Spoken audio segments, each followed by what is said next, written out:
כי תקנה עבד עברי 6 שנים יעבוד, ובשביעית יצא לחופשי חינם. Quand tu achèteras un esclave hébreu, il servira pendant 6 ans, et par la 7e année, il sortira libre gratuitement. Ça, c'est le début de la sidra de cette semaine, Mishpatim. Et après, la Torah, elle dit, Im begapo yavo, begapo yetse. Si il est venu seul, il sortira seul. S'il est venu seul, ça veut dire célibataire. S'il est venu seul, il sortira seul. Alors, Rabbi Nathan, dans l'Écoute Halachot, il ramène un midrash qui s'appelle Midrash Pliya. Midrash Pliya, ça veut dire des midrashim, des explications des Chachamim,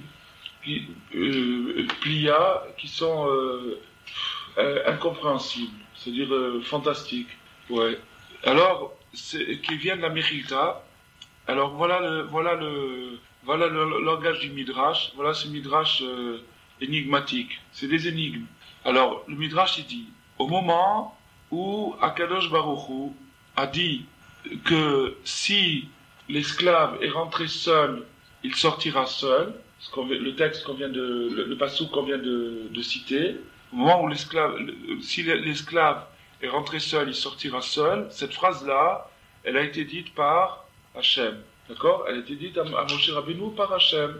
Au moment où Hachem a dit cette phrase-là, les Malachei Hasharet, les anges du service, ont dit, Maître de l'univers, si c'est comme ça, pourquoi as-tu ordonné d'effacer la mémoire d'Amalek? D'accord? Donc quand Hachem a dit à Moshe, qui c'est qui était présent? Il y avait Hachem, il y avait Moshe, et il y avait tous les anges qui écoutaient le Hachem qui promulguait la Torah à Moshe. Alors, au moment où cette phrase a été dite, c'est-à-dire la phrase que s'il est rentré célibataire, il sortira célibataire, au moment où cette phrase a été dite, les anges se sont dressés, et ils ont dit, si c'est comme ça, pourquoi as-tu ordonné d'effacer la mémoire d'Amalek? Alors, maintenant, si tu dis que c'est juste, c'est-à-dire que c'est en pure justice, alors pourquoi est-ce que le premier homme s'est marié avec tous les animaux? Il y a un midrash qui dit que le premier homme il s'est marié avec tous les animaux. Et si tu dis que c'est juste, pourquoi as-tu donné l'ordre d'amener les prémices? Pourquoi as-tu donné l'ordre d'amener les prémices? Donc, point ici, jusqu'ici, c'est le Midrash Pliya, c'est-à-dire ce Midrash énigmatique, qui nous dit en résumé qu'au moment où la phrase a été promulguée, s'il vient célibataire, il partira célibataire, les anges ont soulevé des objections. Et à les objections des anges se sont enchaînées, et chaque objection, c'est-à-dire, ils ont dit une objection. Alors maintenant, ils ont dit, et si cette objection ne tient pas debout, alors ça soulève une autre objection, puis une autre objection. Il y en a donc 3. D'abord, premièrement, pourquoi, si c'est comme ça, si l'esclave doit rentrer seul et sortir seul, alors pourquoi est-ce qu'il faut effacer la mémoire d'Amalek? Et si c'est normal qu'il faille effacer la mémoire d'Amalek, alors pourquoi Adam Arishon s'est-il marié avec tous les animaux? Ça, c'est la deuxième objection. Et si ça va, alors pourquoi as-tu demandé d'amener les prémices? Ça, c'est la troisième objection. Donc, c'est des objections qui s'emboîtent, qui s'enchaînent, mais bien entendu, qui, dans le sens logique, apparent, au premier regard, n'ont absolument aucun rapport entre elles. Et c'est ce qui s'appelle donc un midrash pliya, c'est-à-dire un midrash énigmatique. D'accord? Une énigme. Alors, et Rabbi Nathan nous dit que ce midrash-là, il relève de la plus grande énigme, et on le comprend, on ne peut pas donner un sens, sans aller très très haut, on ne peut pas donner un sens à ces paroles-là, on ne comprend pas du tout ce que ça veut dire. Alors maintenant, avec la bonté d'Hachem, on va expliquer correctement, clairement, cette énigme. Car, pour expliquer cette énigme, il faut partir il faut une petite préface, une petite préparation, et car il y a une grande règle, que Hachem Yitbarach, Dieu, a fait des calculs, il fait des calculs de façon à ce que personne ne soit rejeté.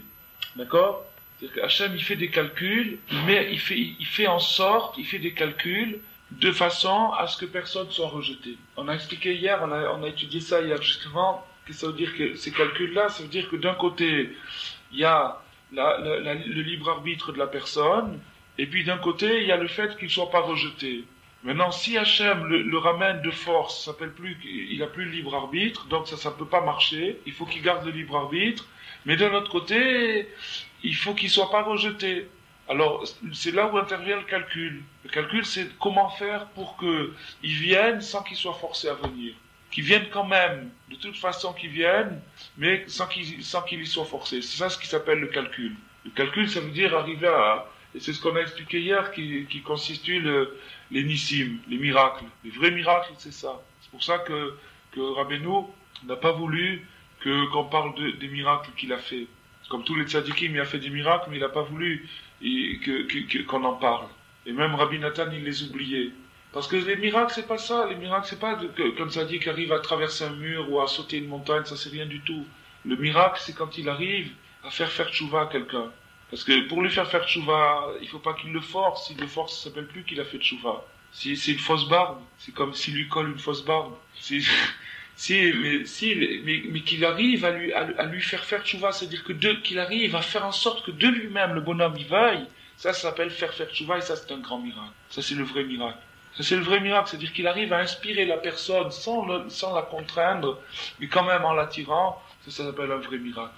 Alors Hachem il fait ça, et même les étincelles qui sont dans les plus grandes profondeurs des ténèbres, qui sont tombées là-bas à cause des mauvaises actions.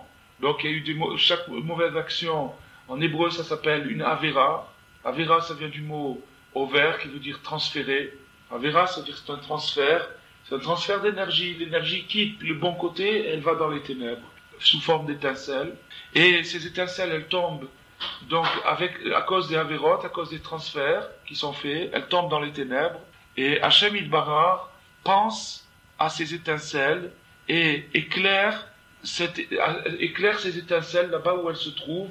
Bien sûr, maintenant, là, elles se trouvent incarnées principalement dans une personne humaine qui elle-même se trouve dans les ténèbres, d'accord? Une personne qui se trouve dans les ténèbres, c'est pas trop compliqué à imaginer.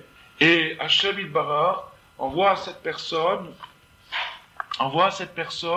un rayon de lumière et un bon parfum, une bonne odeur, un parfum divin qui vient de ce qui s'appelle Ira Ilaha, c'est-à-dire la crainte sublime, la crainte suprême. C'est-à-dire il y a un degré de conscience qui s'appelle la crainte suprême. Et ce degré de conscience, il exhale un parfum extraordinaire. Il exhale une odeur divine. Alors maintenant, si on arrivait à sentir cette odeur, on est fasciné par cette odeur. On est fasciné par cette odeur, par ce parfum. Et Hachem Yitbarach fait une émanation de ce parfum, et cette émanation de ce parfum arrive parfois à parvenir jusque dans des degrés où justement règne une mauvaise odeur. C'est ce qui s'appelle les ténèbres. Les ténèbres, c'est pas seulement au niveau lumineux, c'est dans tous les niveaux. Comme il a dit le Chafetz Chaim, il a dit sans Torah, c'est obscur et amer. C'est-à-dire que l'obscurité en elle-même, c'est quelque chose, c'est une frustration, comme on n'y voit pas. Mais si en plus de ça, il y a l'amertume, s'il faut manger un sac de sel dans l'obscurité, c'est doublement frustrant. De façon, alors pourquoi est-ce que Hachem fait... Donc le message, il est à la fois lumineux et odorant, sous forme d'un parfum, vraiment un parfum, de façon à capter ces âmes, ces étincelles, et les capter et les faire venir vers les refaire venir vers la Torah. D'accord? Alors, maintenant, le prototype du parfum, de ce bon parfum, c'est Mordechai, dont le mot Mordechai, c'est Mara Daria, c'est-à-dire que c'est un parfum pur. C'est-à-dire que Mordechai, c'est le tzaddik qui est comme un étrog qui sent un parfum extraordinaire, une odeur vraiment divine, on doit faire une bracha dessus. Et Mordechai, c'est le tzaddik, c'est-à-dire c'est un homme parfumé, c'est-à-dire c'est un homme qui exhale une bonne odeur. Et maintenant, il existe l'opposé, c'est-à-dire Amalek. L'opposé de Mordechai, c'est-à-dire l'opposé du tzaddik qui exhale cette odeur formidable, c'est Amalek, qui exhale une puanteur épouvantable. D'accord? Alors, Amalek, qui est la crasse, le venin du serpent, qui est le produit du péché du premier homme. Le mal n'existait pas à l'origine. Hachem n'a pas créé le mal, mais il a créé la possibilité en puissance que le mal puisse exister, c'est-à-dire que l'homme puisse se révolter contre lui. Mais il n'a pas créé le mal. Le mal, c'est l'homme qui l'a créé. Donc quand l'homme il a désobéi, il a créé le mal activement. Le mal s'est concrétisé. Et la concrétisation de ce mal, c'est l'existence sur terre d'un poison qui s'appelle Zuhamat Anachash, la saleté du serpent, et c'est Amalek. Et maintenant, alors maintenant, comment ça se reflète dans la vie? Comment ça se reflète dans la vie, ce poison, cette saleté? C'est par la servilité. La servilité, c'est-à-dire le fait d'être esclave de quelque chose. On peut dire la dépendance, par exemple. La dépendance, quand quelqu'un il est dépendant de quelque chose, ça s'appelle un esclavage. Il est esclave, par exemple, de sa cigarette, ou bien il est esclave de son je sais pas quoi, de son téléphone, ou de son porte-monnaie, ou de son compte en banque, ou de son voisin, ou de son patron, ou de lui-même, ou de toutes les choses dont un homme peut dépendre et être esclave. C'est ça ce qui s'appelle la servilité. La servilité.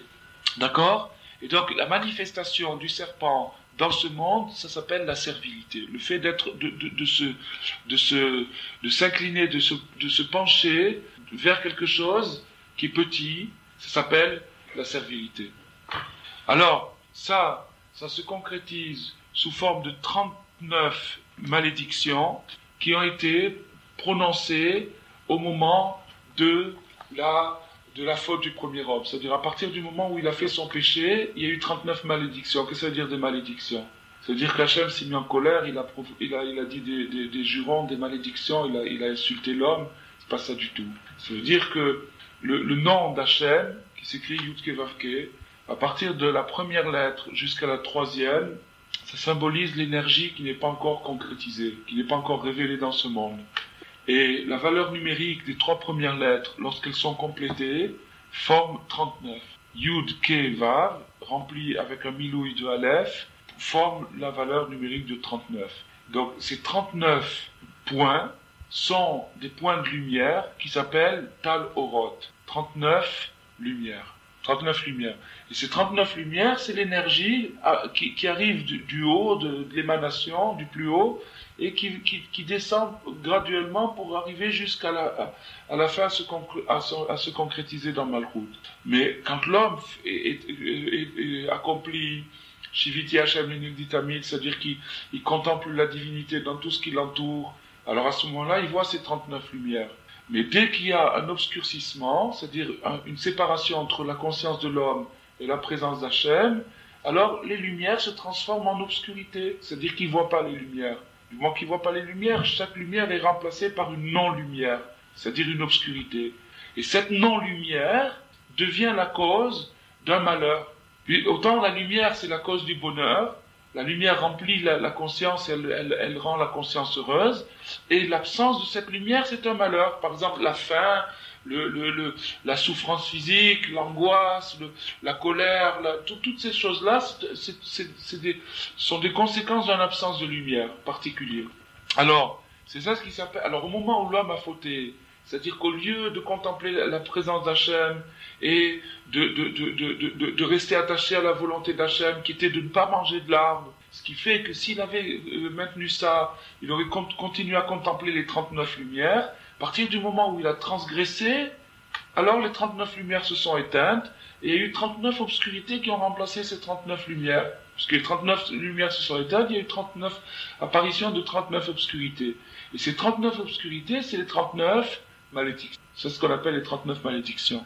Alors, Donc, ce que la Torah dit, Arura Adama, maudite soit la terre, Bitzbon Tochalena, tu mangeras dans la tristesse et tout ça, c'est des conséquences de la faute. C'est des conséquences de la faute. C'est-à-dire, à partir du moment où il y a une faute, une transgression, il y a une extinction qui se produit, et cette extinction fait que ça devient dur de planter une pomme de terre ou de raboter un morceau de bois.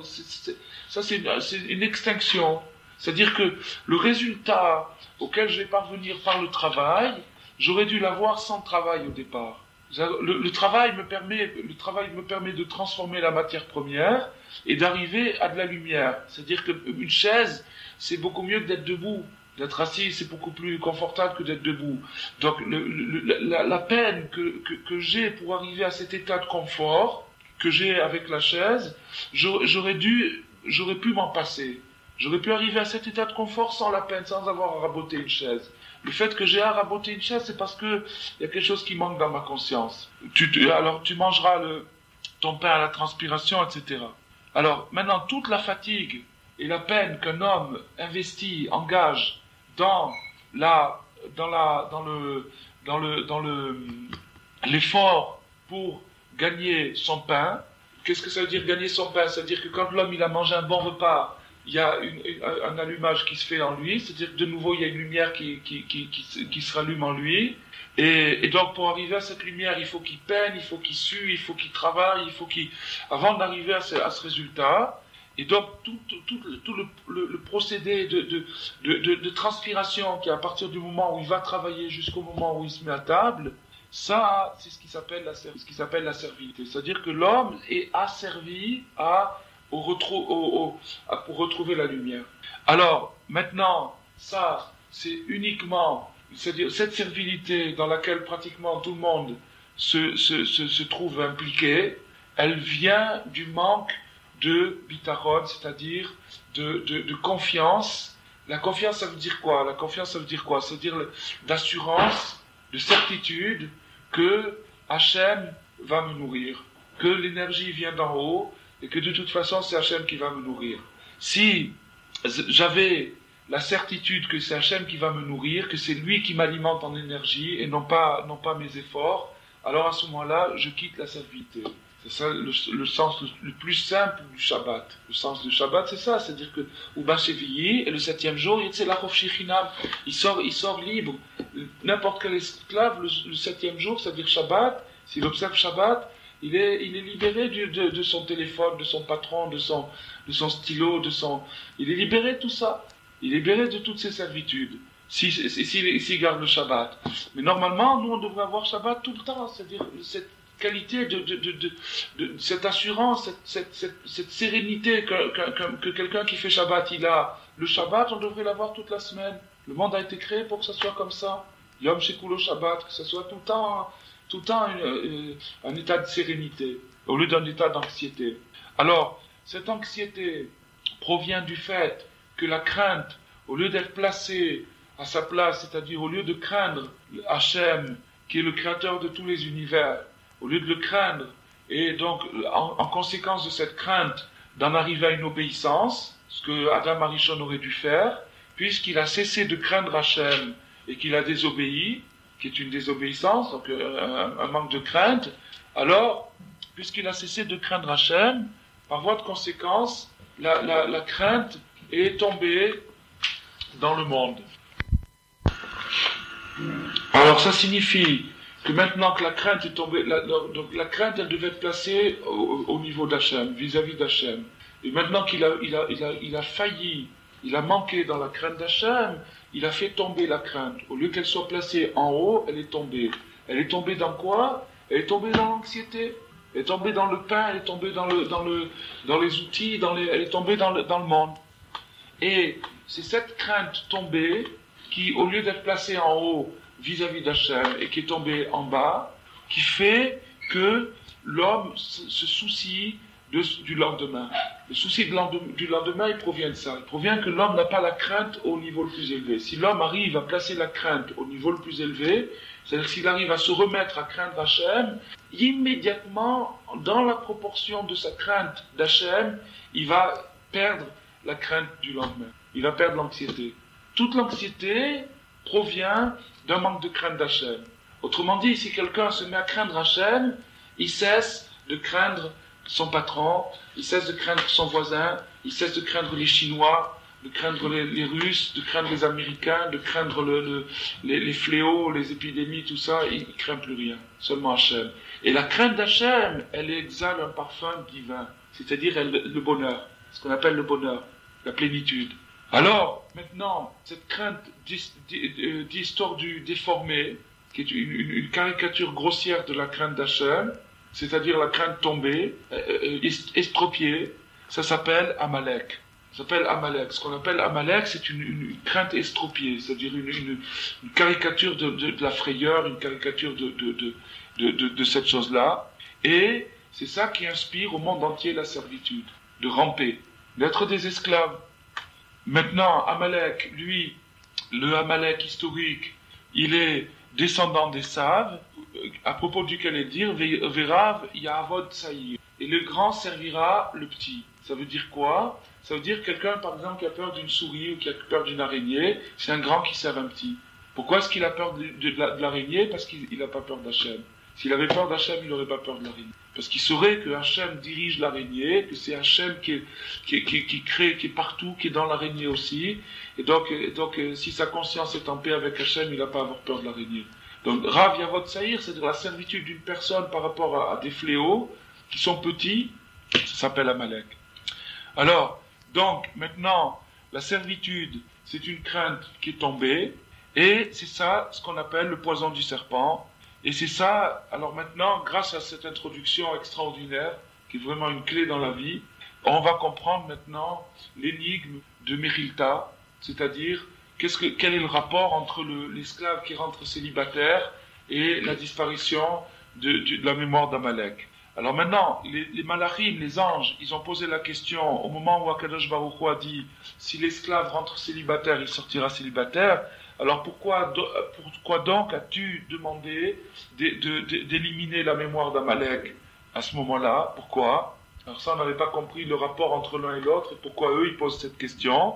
Alors maintenant, Rabbi Nathan nous dit que dans ce verset où il est dit que si l'esclave rentre célibataire, on voit l'immense bonté, l'immense miséricorde, la compassion d'Hachem, même sur ceux qui sont tombés dans la servitude la plus minable. Il n'y a pas un degré de servitude plus grand que quelqu'un qui est vraiment esclave, puisque lui représente la servitude la plus moche. La plus moche, il est esclave d'un autre homme, il est même pas son propre patron, il est patron d'un autre, c'est un autre qui est son patron, car cette personne qui s'est vendue comme esclave, il ne faut pas oublier que l'esclave, personne n'a obligé d'être esclave, c'est lui-même qui s'est vendu comme esclave. Pourquoi? Parce qu'il a voulu fuir toutes ses responsabilités, et il a voulu qu'un autre prenne toutes les responsabilités à sa place, son patron, et c'est ça ce qui s'appelle la servitude. C'est ça ce qui s'appelle la servitude. Il n'a pas voulu s'assumer lui-même, il a voulu se mettre sous la coupe d'un patron, et que son patron l'assume à sa place, et ça c'est ce qui s'appelle la servitude. Pourquoi? Parce qu'il s'est dit, moi, est-ce que je vais être capable de gagner ma vie? Est-ce que je vais pouvoir demain, qu'est-ce que je vais manger Alors il vaut mieux que je me mette sous la coupe d'un patron, et lui, le patron, il verra déjà pour moi. Donc ça veut dire la crainte tombée. C'est-à-dire qu'il craint tellement le lendemain qu'il va s'en remettre à un homme qui est fait comme lui de chair et d'os, et qui devient son maître. Alors ça, c'est la servitude au maximum, la plus basse qui puisse exister. Et ce serviteur, c'est un serviteur qui s'est vendu lui-même, c'est-à-dire qu'il a refusé sa liberté, il a refusé sa liberté par crainte, et il est devenu un véritable esclave. Alors, la Torah dénigre et condamne énormément cette attitude-là de servitude, de s'abaisser, de s'humilier, c'est-à-dire par peur pour un petit morceau de pain, de se baisser pour un petit morceau de pain, et elle trouve dans cette chose-là, dans cette attitude, quelque chose de très très très condamnable, de très moche, et la Torah désigne cette attitude comme étant la morsure du serpent. La morsure du serpent. Parce qu'il s'est vendu comme esclave, et les Chachamim, la Torah chez Baal Pé, elle nous dit bien, elle souligne bien la laideur de cette attitude-là. À quel point c'est moche. Et quel est le résultat? Le résultat, on le voit dans les psukim qui suivent, que après, on va lui tamponner l'oreille. S'il refuse encore, s'il rempile, comme on dit, il veut encore faire du rab. Il a fait 7 ans, maintenant il va encore faire, il veut re-rentrer. Ça ne lui suffit pas les 7 ans de servitude. Il s'y plaît. Alors, qu'est-ce qu'on fait? On va tamponner son oreille sur le poteau de la porte, sur le linteau. Alors, les Chachamim, ils ont expliqué pourquoi est-ce qu'on tamponne son oreille sur le linteau de la porte, pour nous dire qu'une oreille qui a entendu que les enfants d'Israël sont mes serviteurs, cette oreille qui a entendu ça, comment elle peut laisser le bonhomme aller se rendre serviteur de notre serviteur? Alors donc, c'est l'oreille qui est responsable. C'est-à-dire qu'il a entendu, il sait qu'il existe une notion de liberté, c'est-à-dire la liberté consiste à servir Hachem, c'est la plus grande libération qui existe, puisque à partir du moment où un homme sert Hachem, il se libère de toutes les peurs, donc c'est la plus grande liberté qui existe, et puisque l'homme il est promu à la liberté, et que c'est ça sa noblesse, le fait de se vendre comme esclave, c'est une très grande dégradation. Et la sanction pour ça, c'est le poinçonnement de son oreille. Et lui, maintenant, il est allé se faire un maître. Alors maintenant, la sortie d'Égypte, qui est une libération, un mouvement massif de libération, mais une libération pour aller servir Hachem, non pas pour aller planter des haricots ou pour aller faire du pédalo, mais pour aller servir Hachem. Cette libération massive, elle est faite et elle est conséquence de la réparation de la faute du premier homme. Il est dit que le paradis se situait en Égypte et que c'est de là-bas que sont tombées les étincelles, les fameuses étincelles de Kedusha. Le transfert majeur de la faute du premier homme s'est passé en Égypte et que c'est donc sur le lieu du crime, comme on dit, c'est là-bas que la réparation devait se faire. Et donc le séjour des enfants d'Israël en Égypte était fait pour retrouver ces étincelles. Et une fois que ces étincelles sont trouvées, ils sont partis vers la liberté, c'est-à-dire la libération de tous les patrons et de toutes les angoisses et de tous les soucis. Il n'y a pas une plus grande libération que de partir dans un désert. Dans un désert, il n'y a rien. Il n'y a pas d'arrêt d'autobus, il n'y a pas de poinçonneuse, il n'y a rien de tout ça. Alors, donc ça c'était la réparation diamétrale de la faute du premier homme.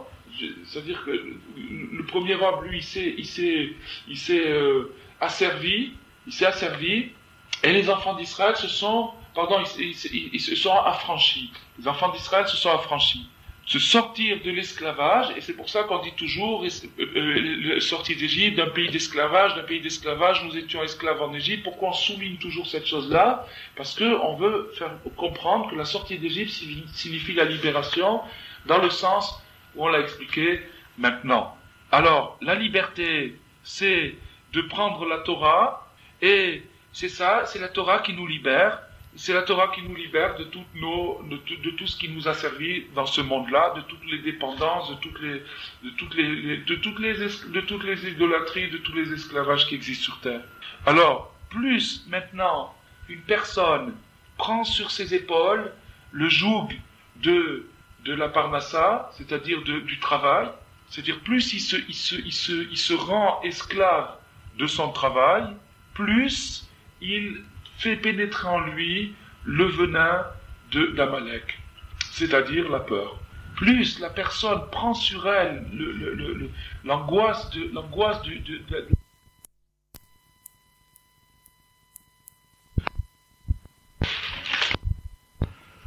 Alors, puisqu'une chose entraîne l'autre, c'est-à-dire que l'anxiété amène une plus grande peur, et la plus grande peur une plus grande anxiété, etc. C'est une espèce de vice sans fin. Alors, selon l'envergure de la chute d'une personne dans les fatigues de ce monde, c'est-à-dire dans les fatigues du travail de ce monde, alors c'est pour ça que les Chachamim nous ont prévenus, nous ont mis en garde, ils nous ont dit minimise ton travail et occupe-toi de la Torah. Et ils nous ont pas dit ça pour nous angoisser encore plus, pour nous dire, bon, ça suffit pas déjà que tu dois travailler, tu dois encore rajouter des heures supplémentaires. Pas du tout. Ces heures-là que tu vas rajouter, elles vont te libérer des autres. C'est pas des heures supplémentaires, c'est des heures qui vont te dispenser du reste. Parce que même si tu feras le reste quand même, tu le feras d'un air dégagé, tu le feras proprement comme il faut le faire, mais sans angoisse, sans t'imaginer que c'est ça qui va te nourrir et que si tu le fais pas, tu vas mourir de faim. C'est ça que les Rachamim nous ont dit. Ils veulent nous libérer. Et les Rachamim nous ont dit, fais de ta Torah quelque chose de fixe, de stable, et de ton travail quelque chose de provisoire, de quelque chose de secondaire. Fais de ta Torah quelque chose de prioritaire et de ton travail quelque chose de secondaire. Alors si tu fais comme ça, la Torah devenant prioritaire, ton alimentation principale, elle viendra de la Torah, tu recevras de la crainte d'Hachem qui te libérera, et le travail étant secondaire, tu le feras pour le faire, parce qu'il faut le faire, on est dans un monde d'action, il faut le faire. Alors, il n'y a d'homme libre que celui qui s'emploie à l'étude et à la pratique de la Torah. Alors c'est pourquoi une personne qui s'est vendue comme esclave, que Dieu nous préserve d'une chose pareille, il est rentré énormément dans le piège du serpent, et puisqu'il s'est vendu comme esclave, il a, grâce à Shalom, il a d'une certaine façon abîmé toute la Torah. Puisque toute la Torah est basée sur la notion de liberté, toute la Torah est un instrument qui doit nous libérer, et la personne qui refuse la liberté, et qui veut s'asservir à une cause quelconque, comme on a dit tout à l'heure, à toutes les dépendances possibles et imaginables, cette personne abîme l'essence profonde de la Torah. C'est-à-dire, c'est comme si elle transgressait toute la Torah, même s'il fait Shabbat, s'il fait Kippour, s'il fait toutes ces choses-là, mais il abîme l'esprit de la Torah.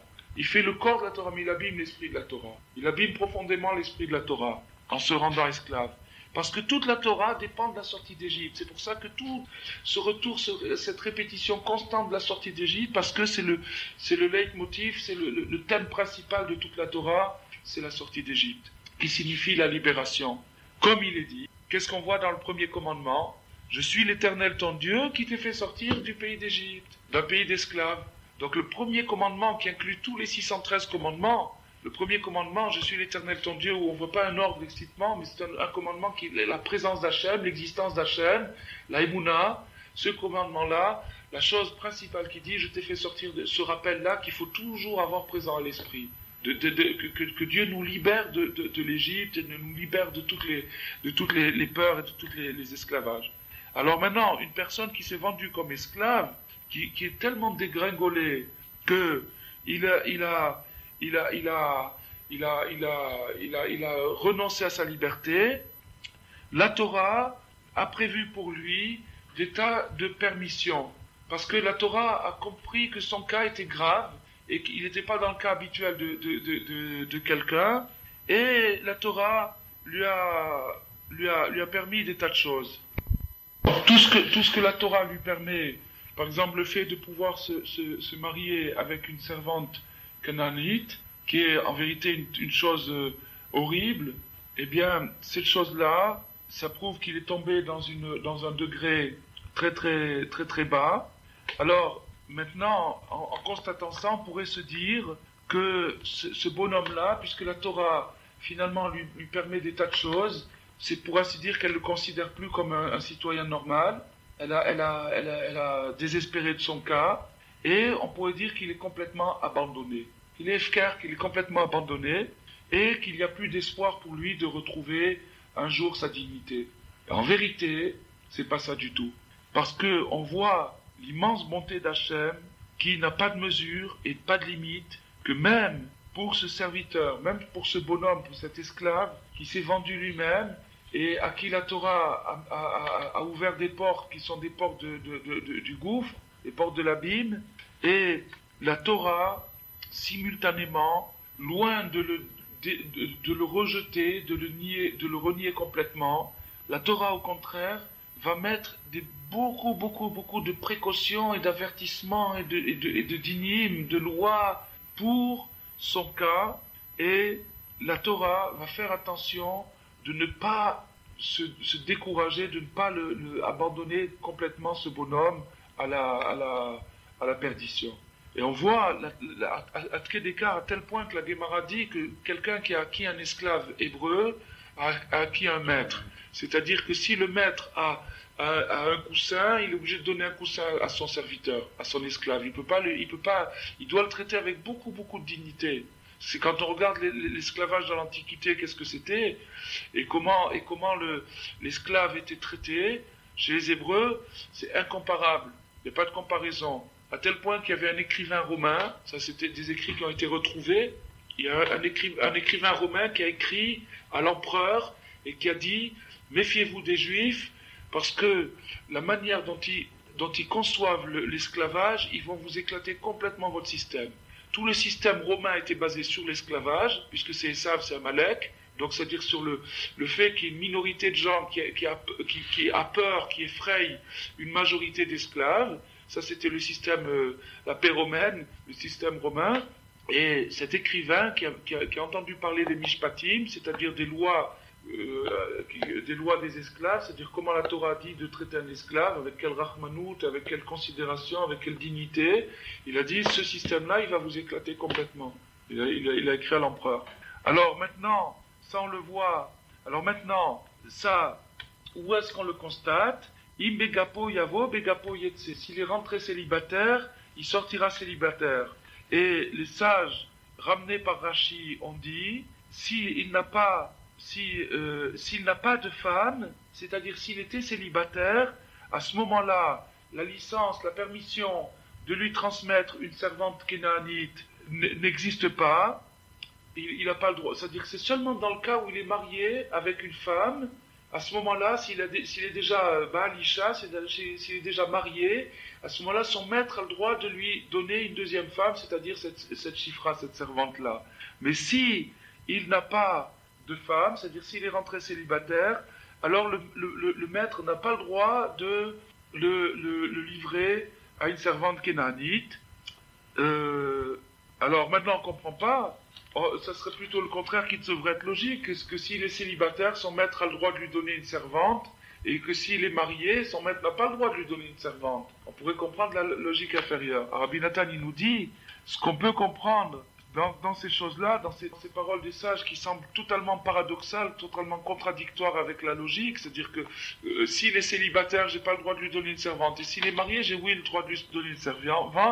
Alors maintenant, ça veut dire quoi? Ça veut dire que Hachem, dans sa grande bonté, a prévu le cas de cet esclave, et de façon à ce qu'il ne soit pas rejeté, de façon à ce que sa situation ne soit pas une perdition pour lui, alors la servante kénaanite ne lui est permise que si il est marié avec une femme juive kshera, c'est-à-dire avec une femme qui fait la Torah. S'il est marié avec une femme qui fait la Torah, alors à ce moment-là, son maître pourra lui adjoindre une servante, parce que du fait qu'il soit marié avec une femme qui fait la Torah, c'est ça tout son espoir.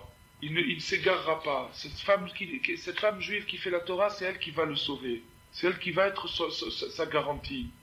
Et donc il ne va pas sombrer de plus en plus bas, de plus en plus bas, de plus en plus bas. Peut-être qu'il peut s'échapper et partir à Rome et devenir esclave romain. Qu'est-ce qu'il va savoir? Qu'est-ce qu'il peut faire? C'est la katnout, c'est-à-dire c'est la diminution de l'esprit, la peur, c'est-à-dire la timidité, le manque de confiance en lui-même qui va le conduire de plus en plus de servitude en servitude en servitude. Alors maintenant, tant que la Torah nous apprend que tant qu'il est marié avec une femme kshera, il y a de l'espoir pour lui. Et ça, c'est ce que Rabbeinu a dit. Rabbeinu a dit que un homme qui est marié avec une femme kshera, il a de l'espoir, il fera tchouva. Un homme qui est attaché à une femme kshera, il fera tchouva. Il dit ça, Rabbeinu. Alors, pourquoi? Parce que Rabbi Nathan nous dit l'espoir de réparation qui existe chez tous les gens qui sont bourrés de servitude, c'est-à-dire tous les gens qui sont dans ce degré d'esclaves hébreux, l'espoir de réparation qu'ils ont, c'est rarement par leurs propres actions, parce que leurs propres actions sont, pour ainsi dire, conditionnées par des automatismes, justement par la dépendance qu'ils ont vis-à-vis de leurs habitudes, etc. Donc c'est très difficile qu'eux-mêmes s'en sortent en fin de compte, même s'ils font tchouva, mais malgré tout, d'arriver à un résultat, à récupérer tout ça, c'est un peu dur. C'est pour ça que la réparation, principalement, se fera par les enfants. Par les enfants. Alors, donc maintenant, pour que les enfants soient réparateurs, il faut qu'ils aient été conçus dans un minimum de conditionnement, de pureté, et ce minimum de conditionnement de pureté n'est possible qu'avec une femme qui fait la Torah. Si elle ne va pas au mikvé, elle ne peut pas produire des enfants chéris. Alors, donc, du moment qu'il est attaché à une femme qui va au mikvé, c'est-à-dire qui est kshera, et que grâce à elle, il peut avoir des enfants purs, conçus dans la pureté, conçus dans l'attachement avec Hachem, voilà son espoir de réparation. Donc la chaîne n'est pas coupée, il a un espoir de réparation. Alors, donc même qu'il va, à côté de ça, compte tenu de sa situation, être autorisé à avoir comme concubine une servante cananéenne, du moment qu'il est attaché à la crainte suprême par l'intermédiaire de sa femme, c'est-à-dire que la femme représente la crainte, et donc le fait qu'il est marié avec une femme kshera, il est attaché à la crainte d'Hachem. Alors, comme il est dit, Isha irat Hachem, une femme qui craint Dieu, c'est-à-dire qui représente la crainte de Dieu, alors, à ce moment-là, il est sauvé. Il est sauvé. Alors c'est pour ça qu'il est dit, s'il est venu seul, il repartira seul, d'où on déduit que s'il est venu seul et qu'il n'était pas marié, alors interdit de lui transmettre une concubine, parce que à ce moment-là, Chas v'Shalom, il serait complètement fichu. À ce moment-là, il tomberait complètement dans le gouffre, il n'aurait plus aucun espoir de s'en sortir. Alors, ça c'est l'explication donc du verset et de tout ce qui en dépend. Grâce à ça, on va pouvoir expliquer l'énigme du début, c'est-à-dire comment se fait-il que les anges ont posé une objection, ils ont dit si c'est comme ça que tu as dit à l'esclave de venir qui est venu célibataire, qui sortira célibataire, c'est-à-dire que maintenant, d'après l'explication qu'on a donnée, c'est-à-dire qu'il n'aura pas le droit d'une concubine kénanite, à ce moment-là, l'objection, comment se fait-il que tu as demandé d'abolir, d'effacer le souvenir d'Amalek? Puisque maintenant qu'on voit tu as tellement grande gentillesse, tu as tellement grande bonté, et tu as tellement grande miséricorde, même sur celui qui est tombé dans l'esclavage le plus total, c'est-à-dire qui s'est noyé dans le poison, dans la servitude, qui est le principe d'Amalek, tu as eu tellement une grande pitié pour lui que tu as trouvé une stratégie que jusque là-bas dans sa chute, dans sa descente, il y ait un système de sécurité qui soit pas totalement perdu. Alors pourquoi as-tu demandé d'effacer Amalek? Alors maintenant on comprend très très bien l'objection des Malachim. Elle devient très claire, elle devient très très logique. Alors, tu aurais dû, au contraire, trouver aussi pour Amalek une petite porte de sortie, une petite marge de sécurité. Pourquoi seulement pour l'esclave et pas pour Amalek? Et si tu dis que maintenant, alors si tu réponds, si toi Hachem, tu réponds à cette objection que Amalek il est pire que tout, que la limite, Amalek il dépasse la limite de la patience, la limite de la bonté, il est au-delà de ces limites-là, il est pire que tout. Alors, Amalek, qui est la racine de toute cette chose-là, alors à ce moment-là, donc aussi au pire que tu puisses décrire Amalek, dire qu'il est infect et pire que tout, alors, dit que c'est comme ça, alors on va te porter une autre objection, on va te dire que Adam, le premier homme, c'est un midrash qui l'affirme, le premier homme qui s'est marié avec tous les animaux, ça veut dire qu'il a fait un transfert d'énergie dans des endroits très reculés, très éloignés des animaux. Alors, donc, ces étincelles qui ont été perdues, elles auront elles auront aussi un tikkun, elles auront une réparation, c'est-à-dire que petit à petit, Hachem va provoquer des circonstances qui vont amener petit à petit toutes ces étincelles à revenir vers Hachem. Alors, on voit donc que les étincelles d'énergie, les étincelles de Kedusha qui se trouvent dans les animaux, dans les oiseaux, que Hachem fait pour ces étincelles-là des calculs de façon à les sauver, et la question revient au départ. Alors, tu as pitié de ces animaux, alors pourquoi tu demandais d'abolir, d'exterminer la génération d'Amalek? On voit comment tu as pitié de l'esclave. Alors si tu me dis, mais Amalek, il est pire que l'esclave, moi je vais te porter un cas encore pire qu'Amalek. Voilà, il y a les animaux, il y a les étincelles qui sont dans Amalek, et ça on sait qu'elles auront un tikkun, on sait qu'elles reviendront voir la Kedusha. Alors comment ça se fait que tu as demandé de...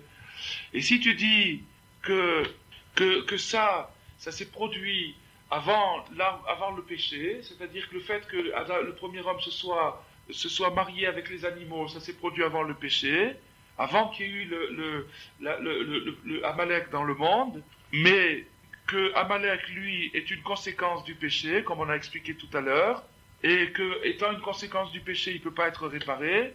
Alors, pourquoi? Alors donc maintenant le troisième volet de la question, la troisième objection. Alors pourquoi tu demandais d'amener des prémices? Et ça veut dire pourquoi tu demandais d'amener des prémices? Parce que les prémices, on les amène des fruits de la terre, les prémices de la terre, les prémices du sol, et on amène les prémices qui sont des fruits extraits de la terre, précisément pour réparer encore une fois la faute du premier homme qui a fauté sur l'arbre de la connaissance. Donc c'est les fruits de l'arbre, les fruits de la terre qui vont réparer ça. Et les prémices, c'est quelque chose de fantastique, car il est dit qu'on ne peut pas offrir à Hachem du levain, ni du miel, et pourtant les prémices, ils font exception à cette règle-là, et le miel qui est permis dans les prémices et qui n'est pas permis ailleurs, c'est un symbole du monde, de ce monde-là, qui a l'air doux, qui a l'air agréable au premier regard, et qui est amer par la suite. Alors maintenant, toutes les passions, tous les vices qu'il y a dans ce monde-là proviennent de cette impression-là, du miel, c'est-à-dire qu'on a l'impression que c'est un régal au début, et c'est là-dessus où il faut se renforcer. Et comment se renforcer? En réfléchissant sur l'aboutissement, sur la conséquence de l'action, sur là où elle va nous mener. Parce que là où elle va nous mener, si la chose est mauvaise, si c'est une désobéissance, ben, la réparation, elle sera amère et difficile. Alors, donc, là, on est en train d'expliquer que le miel qui accompagnait les prémices symbolise les passions de ce monde. Et donc, maintenant, on va pouvoir comprendre ce qui a été dit. Le miel, la raison pourquoi on n'a pas le droit de l'amener sur l'autel, sur le misbéar, parce qu'il représente la douceur de ce monde, la douceur de la vie, et de la douceur de la vie proviennent tous les vices, et tous les vices sont des emprisonnements, des asservissements. Donc ce miel, il nous ramène au serpent, il nous ramène à Amalek, et malgré ça, le korban des prémices, le sacrifice des prémices, lui, on l'amène avec du miel. C'est-à-dire qu'on intègre le miel dans les prémices. Parce que les prémices sont une grande réparation qui ont une telle puissance de réparer la faute du premier homme, jusqu'à ce qu'on puisse intégrer dans cette réparation aussi la douceur du miel, qui est le piège d'Amalek. On arrive à faire entrer là-dedans la douceur du miel dans les prémices. C'est-à-dire qu'ils ont une telle force, ils opèrent une telle réparation qu'on peut intégrer du miel dans les prémices et pas dans un autre korban. C'est le seul korban dans lequel on peut intégrer le miel qui représente la douceur mensongère, le piège. Alors, donc, ce sacrifice, il est amené à Shavuot, qui est Matan Torah, le don de la Torah, dans lequel le poison du serpent a été aboli, parce qu'ils sont arrivés à atteindre la crainte suprême au moment où la Torah a été révélée et à se débarrasser complètement de toutes les craintes caricaturales, comme on l'a dit tout à l'heure, de toutes les craintes inférieures, et donc ils ont été totalement libérés de la douceur de ce monde, du miel et de tous les pièges et de tout Amalek et de toute la saleté du serpent et de toutes ces choses-là. Alors maintenant, si tu dis qu'il n'est pas possible de réparer Amalek, qui est l'essentiel du serpent, parce qu'il est la conséquence de la faute du premier homme, alors pourquoi as-tu dit d'amener les Kourim dans lequel on trouve le miel, donc on retrouve caché sous la forme de la douceur le thème d'Amalek, et on voit qu'il s'élève, qui s'élève sous la forme du Korban. Alors, donc, puisqu'on a vu qu'il peut s'arranger. Alors, à ce moment-là, la question des anges revient. Donc, tu aurais dû arranger Amalek, et pourquoi as-tu donc ordonné de l'effacer? Alors, donc maintenant, on a très très bien compris tout l'emboîtement, l'enchaînement des éléments de ce Midrash, mais alors la réponse c'est que les chemins d'Hachem sont justes et qu'il y a ici un mystère insondable. Il y a ici un mystère insondable, c'est-à-dire que maintenant les anges ont poussé Hachem jusque dans un retranchement où il n'est pas permis de pénétrer. Et c'est pour ça qu'il est dit que la guerre entre Amalek et Hachem est une guerre qui se perpétue de siècle en siècle, parce que c'est une guerre insondable. D'abord, premièrement, on ne peut pas comprendre comment Hachem fasse une guerre, puisqu'il a de la toute-puissance, il peut exterminer qui il veut et ce qu'il veut au moment où il veut, mais il y a malgré tout une guerre, et cette guerre, bien entendu, elle est immédiatement impliquée au mystère du libre arbitre, et ça rejoint ce qu'on a dit tout à l'heure, c'est-à-dire que si Hachem faisait lui-même l'élimination d'Amalek, c'est-à-dire l'élimination de l'esprit de servitude du monde, à ce moment-là, Hachem lui-même aurait résolu le problème, ce qui n'est pas le but. Le but, c'est que ce soit nous qui arrivions à le résoudre. Mais pour arriver à le résoudre, il faut une stratégie, et c'est ça la stratégie, c'est ça la guerre. La guerre d'Hachem contre Amalek, c'est que Hachem veut éliminer du monde cet esprit de servitude, mais il ne peut pas le faire directement, il le fait par nous, et ça c'est un mystère qui ne peut pas se comprendre. Et on voit d'ailleurs un petit peu plus loin dans la paracha, le même thème qui réapparaît. Rabbi Nathan nous explique le principe du lait et de la viande, le lait représentant le travail d'Hachem dans la guerre contre Amalek, et la viande représentant le travail de l'homme dans la guerre contre Amalek. Le lait, c'est une substance qu'on peut assimiler directement, donc c'est le travail d'Hachem, c'est tout cuit, pour ainsi dire, il n'y a pas de transformation à faire, alors que la viande, il faut faire des tas d'opérations dessus, il faut faire des tas de transformations. Maintenant, nous n'avons pas le droit de réunir le lait et la viande, c'est-à-dire que nous n'avons pas le droit de poser la question qu'ont posé les anges. Nous n'avons pas le droit de poser. Bien qu'en vérité, tout vient de la même origine, c'est-à-dire que dans le pis de la vache, le lait et la viande ne font qu'un, puisque le lait, finalement, c'est une sorte de viande, c'est quelque chose qui sort de l'animal. Donc, bien qu'à l'origine, le travail d'Hachem et notre travail ne font qu'un, quand ça arrive dans ce monde, de la manière dont Hachem a créé ce monde, il n'est pas possible de résoudre ce problème-là. Il n'est pas possible de répondre logiquement à ce problème-là. Et si on arrivait à résoudre ce problème-là, alors il n'y aurait plus de problème. Il serait résolu. S'il n'y avait plus de problème, il n'y a plus de monde. Le monde, c'est une question. Il a été créé pour être une question. Et la solution, elle viendra avec Mashiach. Et les anges, ils ont anticipé, ils ont voulu savoir, ils ont voulu savoir. D'ailleurs, on ne voit pas la réponse d'Hachem du tout dans ces midrash. Ces midrash nous fait bien comprendre que c'est une question qui a été posée par les anges et qu'eux-mêmes n'ont pas eu la réponse. Alors à nous de savoir que nous-mêmes, on n'aura pas la réponse. Mais ce qu'on a vu au passage, c'est des tas de choses très récentes. On espère, Bezrat Hachem, arriver à mettre tout ça en pratique. Maintenant, en quoi consiste exactement le travail qu'on a, nous, d'exterminer la mémoire d'Amalek? Alors maintenant, le travail qu'on a à exterminer la mémoire d'Amalek, c'est qu'on peut remplacer le mot Amalek par le mot Yush, c'est-à-dire le découragement, le désespoir.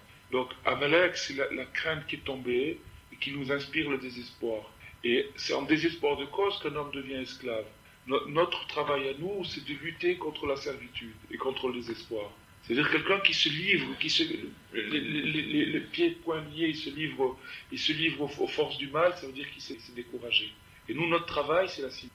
C'est pour ça que le point central de l'année où on lutte contre Amalek, c'est le jour de Purim, qui est le jour principal de la simra. Le point central, le moment de l'année où on fait le plus gros morceau de travail contre Amalek, c'est au moment de Purim, en buvant, en chantant, par la simra. Pour nous faire comprendre que la seule réaction possible contre Amalek, c'est la simra. Et la simra, c'est le contraire de la servitude. Un bonhomme qui est esclave, il n'est pas content, il est angoissé. La simra, c'est notre part. Et maintenant, ce que Hachem fait pour nous libérer d'Amalek, c'est par la bouche des tzadikim de nous dire d'avoir de la simra. Par la bouche des tzadikim de nous dire de ne pas nous décourager, ça c'est la part du travail d'Hachem. Mais si on ne le savait pas, on pourrait s'imaginer le contraire. Logiquement, on devrait s'imaginer le contraire. La part du travail d'Hachem.